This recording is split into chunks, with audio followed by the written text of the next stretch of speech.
Pisces 21. A little white lamb, a child, and a Chinese servant. Strange combination. The idea here is that the Chinese servant is old and wise, and the child is playing with a cuddly little lamb. And it's nothing more involved in this than that. It's a very simple indicator of how parenting can be. We can extrapolate from that and infer more than just parenting. But if we look at the question of parenting just for a minute, if you train someone, in this case a parent training a child, to have certain expectations, then they grow with those expectations. So if you give your child a hard time during childhood, that child is going to grow up to expect life to be hard. But if you give a child grounds for optimism, then the child will grow up to be optimistic. And optimism is a force. It's a powerful magic. The expectations that we have in life tend to be realized.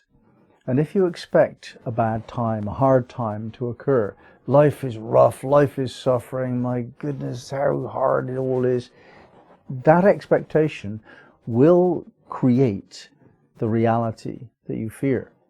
Whereas if you always see the light around the silver lining around the cloud, or the light at the end of the tunnel, if you look for the best in a situation and you're optimistic in life, then that attracts good fortune.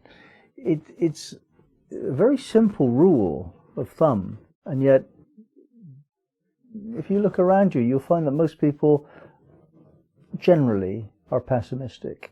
Generally, they expect to grow old and die, and that process to be a bit painful, a lot of suffering involved.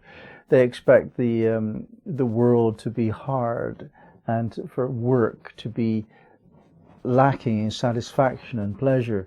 All of these expectations are repeated constantly in conversations in the cafes and pubs and at home. We moan, oh God, it's Monday morning. That's not a good thing to do. That really isn't wise to complain because you have to go to work.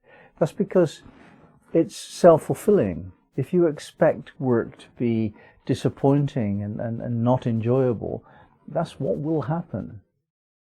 Now here we have in Pisces 21 the idea that the wisdom of the East, China, that's what that indicates metaphorically. This is the part of us which is non-rational, which is intuitive. The wisdom of the East is our intuitive side, the feminine knowledge, it's indicated here. And it is intuitively obvious, surely, that should we proclaim life to be bad, that it's not going to get better. It's going to get bad, isn't it? Because you proclaim it as such.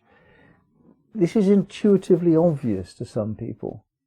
And yet, those who refer to the knowledge that they count on as logical and rational and scientific, those people will demonstrate that, yes, of course life is going to be hard. Look, it already is hard. It must continue to be hard.